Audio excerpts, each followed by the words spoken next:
రాజీనామా చేసి దాదాపు వాళ్ళు 6 నెలలు ఏమవుతుంది. 6 నెలలు అయినా కూడా ఇంతవరకు స్పీకర్ గారు ఆమోదించలేదు. దానికి సంబంధించి ఇంకా వాళ్ళు ఇక తంటాలు పడుతూ ఉన్నారు. మా రాజీనామాను ఆమోదించండి, ఆమోదించండి అని. ప్రకాశం జిల్లాకు చెందిన పూతుల సునీత ఒకరు, అలాగే తిరుపతి జిల్లాకు చెందిన బల్లి కళ్యాణ్ చక్రవర్తి, గోదావరి జిల్లాకు చెందిన కర్మి పద్మశ్రీ, ఇలాంటి వాళ్ళు ఇంకా ఉన్నారు. ఒక 4-5. ఇంకొంతమంది రాజీనామా చేయడానికి కూడా సిద్ధంగా ఉన్నారు. ఏంటి వీళ్ళ రాజీనామాలు స్పీకర్ గారు ఆమోదించకపోవడానికి కారణం ఏంటి? స్పీకర్ గారు వైసీపీకి సంబంధించిన వ్యక్తి అని చెప్పేసి టీడీపీ వాళ్ళు ఆరోపణలు పదే పదే చేస్తూ ఉన్నారు. మండలిలో మాత్రం వైసీపీ చాలా పెద్ద ఎత్తున తన వాయిస్ను వినిపిస్తూ ఉంది. మండలిలో చాలా గట్టిగా కొట్లాడుతూ ఉంది. ఏం చెప్తా దీనికి సంబంధించి? శాసనసభలో ఒక బ్యూటీ ఏంటంటే ఆయన చైర్మన్, ఈయన స్పీకరు. స్పీకర్ కొన్న అధికారాలు చైర్మన్ కు ఉంటాయి. ఇప్పుడు చైర్మన్ స్పీకర్ వ్యవహార శైలి ఎట్లుంటుందంటే, ఇక్కడ నేను ఆంధ్రప్రదేశ్ గురించి మాట్లాడలా. ప్రభుత్వం పరిధిలో వాళ్ళు పనిచేస్తున్నప్పుడు లేదా ఒక పార్టీ రాజకీయ పార్టీతో భాగంగా ఉన్నప్పుడు అది డైరెక్ట్ గా చెప్పరు. సహజంగా వాళ్ళ రాజకీయ వ్యూహాల అనుగుణంగా వాళ్ళ చైర్లు పనిచేయడం అనేది కొంతకాలంగా నడుస్తుంది.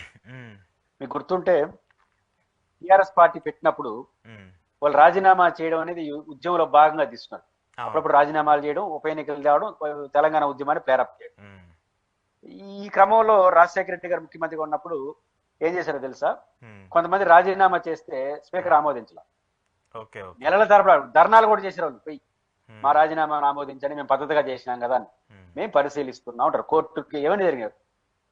చేయలేదు. కరెక్ట్ గా ఎప్పుడు చేసినారు రాజీనామా? ఎప్పుడు ఉప ఎన్నిక పెట్టకుండా అప్పుడు రాజీనామా చేసేసారు. వాళ్ళకి కూడా తెలియదు ఆ విషయం, రాజీనామా చేస్తారని.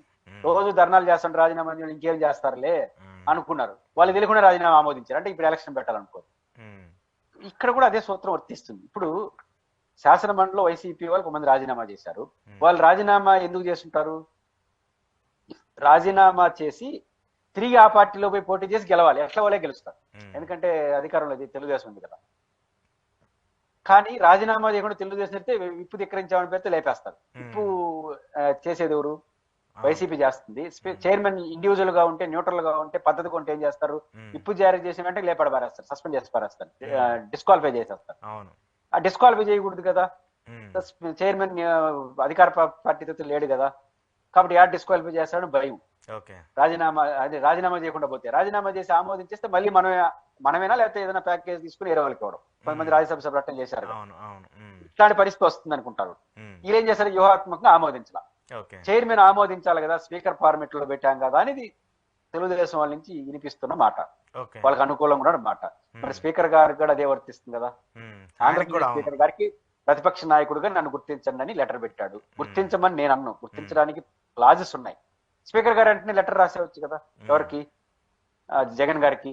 సో అండ్ సో క్లాజ్ ప్రకారం మీరు అడిగారు, సో అండ్ సో క్లాజ్ ప్రకారం స్పీకర్ గా గుర్తించడానికి సులుబాటు లేదు, కాబట్టి మిమ్మల్ని శాసనసభ పక్ష నాయకుడు పలానా రూల్ ప్రకారం సాధ్యం కాదు.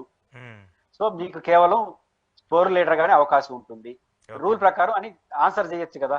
అంటే 2 రోజులు చేసేవచ్చు కదా. ఎన్ని నెలలు అవుతుంది? 10 నెలలు అవుతుంది. ఎందుకు చేయట్లేదు? కోర్టులో ఏదో నోటీసులు ఏదో ఇచ్చారంటారు, కోర్టుకి చెప్పవచ్చు కదా ఈ రూల్ ప్రకారం చేయలేదని. ఎందుకంటే రూల్ ఎక్కడా లేదు. 10% ఉంటేనే శాసనసభలో ప్రతిపక్ష నాయకుడుగా గుర్తించాలని రూల్ లేదు. రూల్ లేనప్పుడు ఆ రూల్ పొజిషన్ చెప్పినారనుకోండి, కోర్టులో సమస్య అవుతుంది. అంటే ఇది లీగల్ పొజిషన్ వచ్చేస్తుంది. ఇప్పుడు ఫలానా సెక్షన్ ప్రకారం మీకు కూడా కుదరదన్నా అనుకోండి, ఆ సెక్షన్ ఏడుందో చెప్పమంటుంది కోర్టు. చెప్పారు కదా, రూల్ లేదు, పరంపరగా వస్తుంది, అది ఇవ్వాలనుకుంటే ఆ పరంపరలో కూడా 10% సభ్యులు లేని చోట ఇవ్వకుండా నిరాకరించిన సాంప్రదాయం ఉంది, ఇచ్చిన సాంప్రదాయం ఉంది. అది కూడా ఉల్టాగా ఉంది. ఢిల్లీలో ఇచ్చిన సాంప్రదాయం ఉంది, తెలంగాణలో ఇవ్వని సాంప్రదాయం ఉంది. కాబట్టి 2 ఉన్నాయి కదా. కాబట్టి కోర్టు ముందు ఇబ్బంది పడతారు. కాబట్టి పరిశీలిస్తానే ఉంటారు. రేపు స్పీకర్ పరిశీలన ఎన్ని రోజులు చేయొచ్చు? స్పీకర్ 5 ఏళ్ళు చేయొచ్చు. ఇప్పుడు తెలంగాణలో జరుగుతుంది కూడా ఏమని, ఎన్ని రోజులు పరిశీలిస్తారు అంటే శాసనసభ కాల పరిమితి ముగిసేంత వరకు పరిశీలించుకుంటే డెమోక్రసీకి విలువ ఉంది స్పీకర్ సుప్రీంకోర్టు క్వశ్చన్ చేసింది. ఆదేశాలు ఇవ్వడానికి కుదరదు కాబట్టి క్వశ్చన్ చేసింది, ప్రశ్నలు వేసింది. ఇక్కడ కూడా ప్రశ్నలు వేసి అదే చెప్తారు. ఎన్ని ఏళ్ళు ప్రశ్న? 5 ఏళ్ళు చేస్తారు.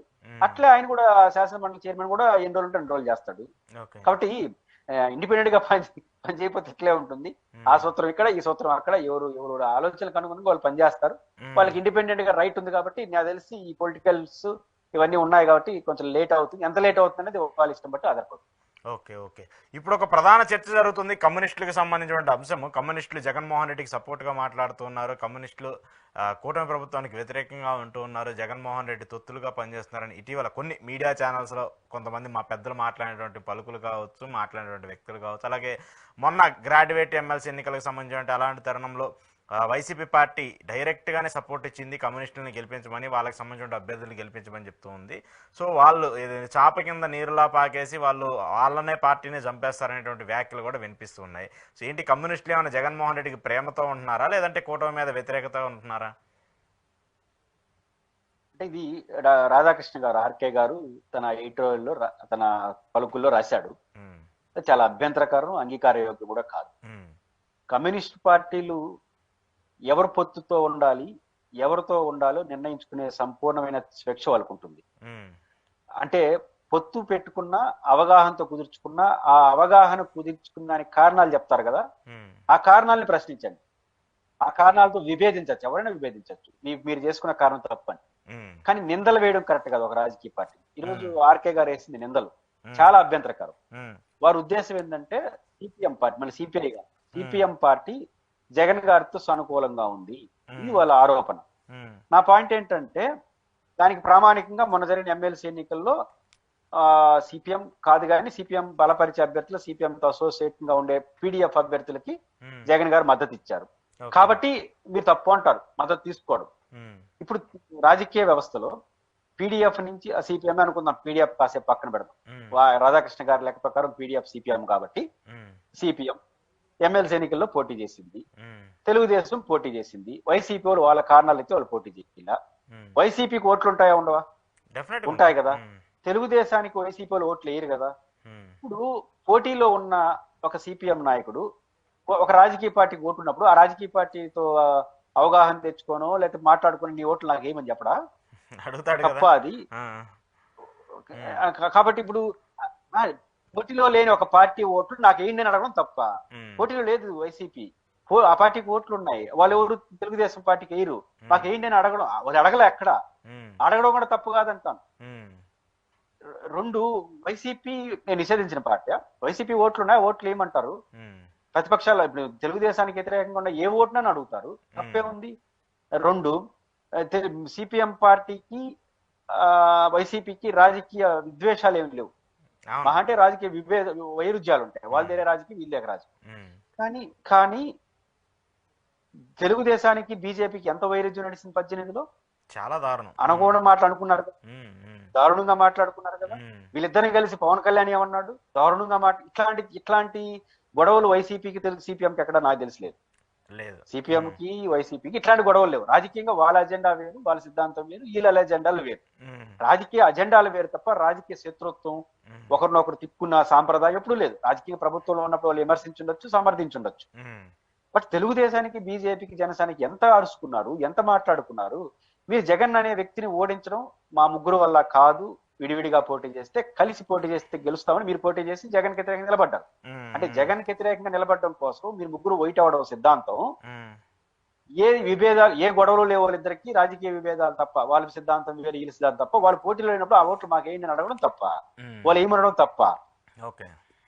కాబట్టి మీరు చేసుకుంటే కరెక్ట్, వేరే వాళ్ళు చేసుకుంటే కరెక్ట్ కదా. ఉమ్, అంటే మీకు తెలుగుదేశంతో పొత్తు పెట్టుకోలేదా సిపిఎం ఒకప్పుడు? పెట్టుకుంది. ఏదో పవన్ కళ్యాణ్ గారు కూడా పెట్టుకున్నారు కదా, పవన్ డైరెక్ట్ కళ్యాణ్ తో పోటీ చేశారు. పెట్టుకోలేదా? మరి పవన్ కళ్యాణ్ తో సిపిఎం కి బీజేపీకి అసలు పడదు. ఉమ్, అలాంటి